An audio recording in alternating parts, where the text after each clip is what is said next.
আর যাব না বেগুন তলিতে ও ললিতে।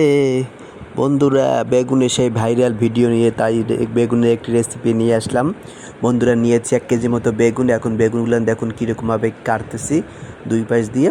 পরে এখন সুন্দর ফালি ফালি করে নেবো। দেখুন আমি যেভাবে করেছি এভাবে। এই বেগুনের রেসিপিটি চাইনাদের অনেক পছন্দ, ওদের প্রায় দিয়ে থাকি। আর এটা আপনারাও একবার ট্রাই করে দেখতে পারেন, খুবই মজা লাগে। সবসময় একই রকম না খেতে একটু চেঞ্জ করুন, ভালো লাগবে খেতে। বেগুনগুলো কর্নফ্লাওয়ার দিয়ে ভেজে নিয়েছি দেখুন বন্ধুরা। এর সাথে নিচে হালকা একটু গাজর ছেল কেটে নিয়েছি। এখন চলে যাচ্ছি রান্নার কাজে।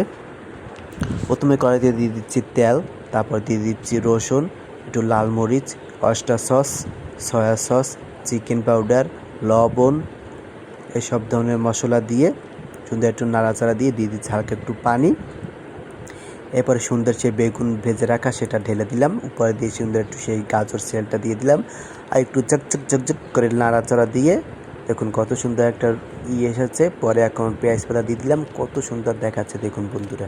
দেখলেই কিন্তু খেতে ইচ্ছা করে, একবার খেলে বারবার খেতে ইচ্ছা করে বন্ধুরা। এরপর উপরে দিয়ে সুন্দর একটা কাঁচা রসুন দিয়ে দিলাম। দেখুন ওয়াও, জাস্ট অসাধারণ। কার কার পছন্দ সবাই একটু কমেন্টে জানিয়েন। আর অবশ্যই সবাই একবার হলেও ট্রাই করে দেখতে পারেন। Bye bye.